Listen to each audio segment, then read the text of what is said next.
Okay, how can any of us prove that we're really alive right now? How can we be sure that we're not all a part of someone's dream or that we're not just imagining all of the aspects of our life?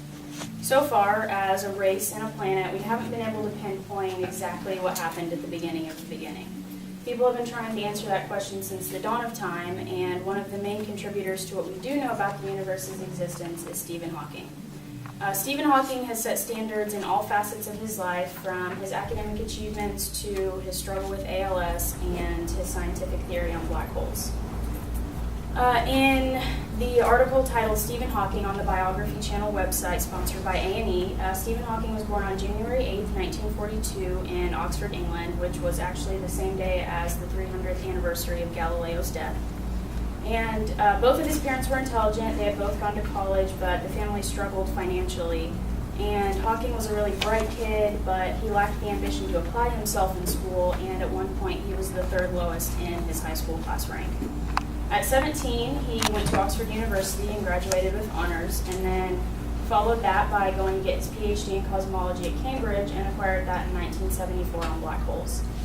While he was studying at Cambridge, Hawking was diagnosed with amyotrophic lateral sclerosis, or ALS, which is also called Lou Gehrig's disease.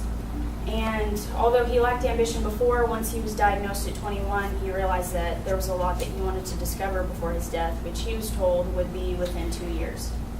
And ALS, as said by the National Institute of Neurological Disorders and Stroke, is a neurological disease where the nerves of the muscles are attacked and eventually it leads to complete paralysis.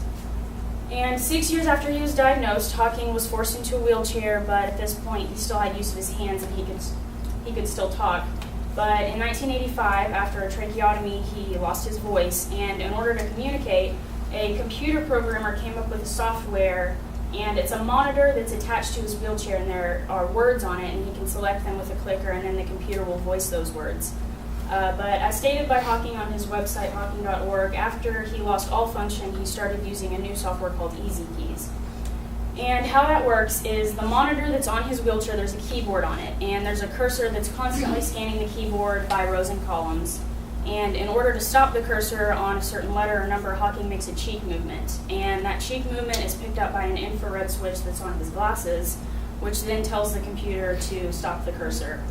And after he's done that, the computer uses a special algorithm, kind of like T9 for your cell phone, and once he's entered a certain amount of letters, the computer guesses what he's trying to say.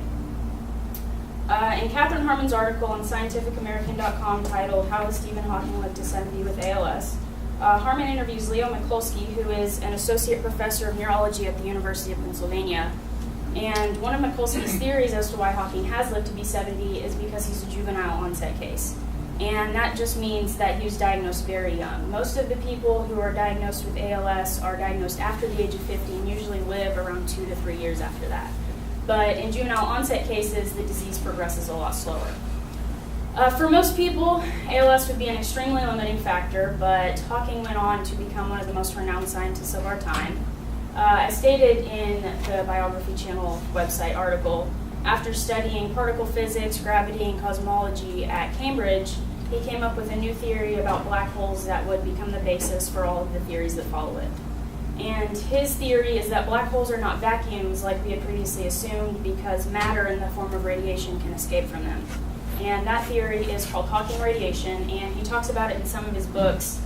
And his most famous work is called A Brief History of Time. It's sold 25 million copies. It's translated into 40 different languages.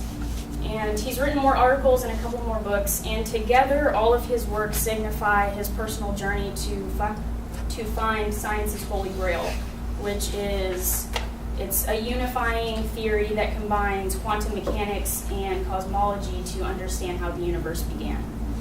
And because he's hugely successful in the science world, Hawking has won many awards. He has won the Presidential Medal of Freedom, the Albert Einstein Award, but his greatest achievement is that he was titled the Cambridge Lucasian Professor of Mathematics.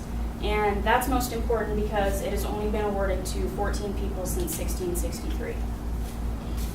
In conclusion, Stephen Hawking is a scholar, he's an inspiration to people with disabilities all around the world, and he is one of the brightest minds of our time. He has opened up a whole new realm of thought and will continue to inspire people to question what they know and explore the universe to attain the ultimate answer how it all began.